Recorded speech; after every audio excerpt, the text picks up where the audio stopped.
नमस्कार, मैं हूं ममता सिंह। इस बार गणतंत्र दिवस के अवसर पर जिसने सबका ध्यान अपनी ओर खींचा वो था राष्ट्रपति की सुरक्षा बेड़े में शामिल घोड़ा विराट, जो 26 जनवरी को रिटायर हो गया, जिसे chief of army staff commendation card से सम्मानित कर विदा किया गया। जब हम इतिहास के पन्ने पलटते हैं तो इतिहास में हमें ऐसे कई विराट मिलते हैं जिनकी कहानी उस इलाके के समाज और संस्कृति में रची बसी सी है। आइए जानते हैं कुछ ऐसे ही विराट के बारे में।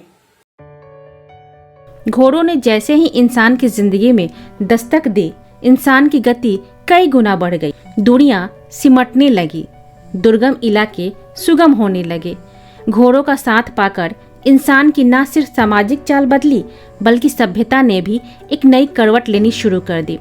अब कबीलों के जीत हार की ही नहीं, राजे रजवाड़े की जीत और हार भी इसी घोड़े से तय होने लगी। यही कारण था कि घोड़े अब जानवर नहीं रह गए थे, ताकत और शानो शौकत के प्रतीक बन गए थे। इतिहास में जितनी चर्चा महाराणा प्रताप की है, राजस्थान के समाज और उसकी संस्कृति में चेतक की चर्चा उतनी ही सरेआम है। चेतक महाराणा प्रताप का सबसे प्रिय घोड़ा था।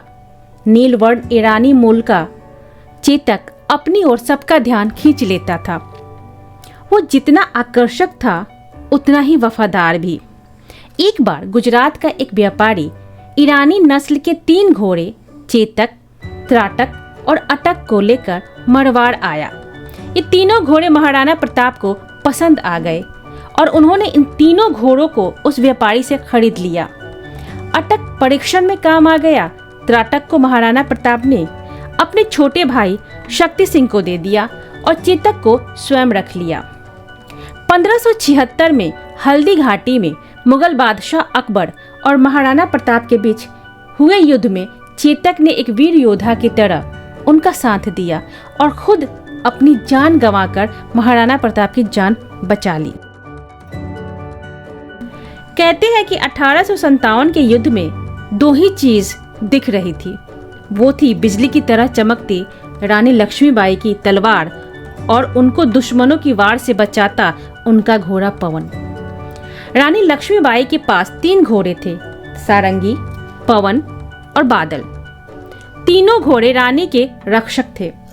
कहा जाता है कि जब अंग्रेजों ने झांसी के किले को घेर लिया और रानी को मारने की कोशिश की तो रानी लक्ष्मीबाई अपने घोड़े बादल पर बैठकर किले की 100 फीट ऊंची दीवार को पार कर वहां से भाग निकली थी।